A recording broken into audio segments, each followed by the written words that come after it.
দেশের বাড়িতে আসছি, ছোট মাছ খাবো না তা তো হয় না। আসসালামু আলাইকুম, সবাই কেমন আছেন? আশা করি সবাই ভালো আছেন। যে যেখান থেকে ভিডিওটি দেখছেন সবাইকে অসংখ্য ধন্যবাদ। কত সুন্দর টাটকা টাটকা মাছ, তাই না?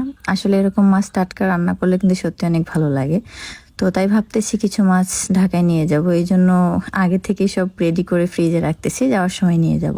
তো আজকে এখানে আমি ছোট মাছ রান্না করব, এই জন্য এখানে মাছ রান্নার পদ্ধতি চলতেছে। আসলে মাছটা আমি অনেক বেশি পছন্দ করি, আর বাড়িতে যখনই আসি না কেন তখনই আমি শাক সবজি মাছ এগুলোই আমার বেশি পছন্দ। বাসাতেও খাই, তবে গ্রামে আসলে বেশি পছন্দ করি, আর এগুলো ছাড়া আমার চলেই না।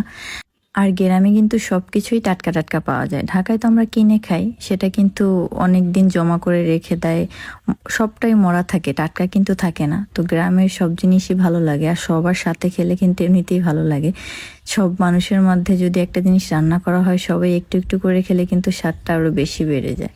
তো আসলে আমি এই জিনিসগুলো অনেক বেশি ফিল করি। আমি যখনই আমার শ্বশুর বাড়িতে আসি কিংবা বাবার বাড়িতে আসি, এইসব জিনিস আমি ছোটবেলা থেকেই পছন্দ করি। মাছ মাংসের চেয়ে আমি এই ছোট মাছ শাক সবজি মানে এইসব জিনিসের প্রতি আমার বেশি একটা লোভ। তো যারা যারা ছোট মাছ পছন্দ করেন তারা কিন্তু অবশ্যই কমেন্ট করে জানাবেন। আর আমার মাছটা কিন্তু প্রায় হয়ে গেছে। এখানে কিন্তু আমি শাকও ভাজি করে রেখেছি। আসলে শাকটাও কিন্তু আমার অনেক অনেক অনেক বেশি ভালো লাগে। তো আজকের ভিডিও পর্যন্তই। সবাই ভালো থাকবেন, সুস্থ থাকবেন, আর ভিডিওটি ভালো লাগলে লাইক কমেন্ট শেয়ার করতে ভুলবেন না। আল্লাহ হাফেজ।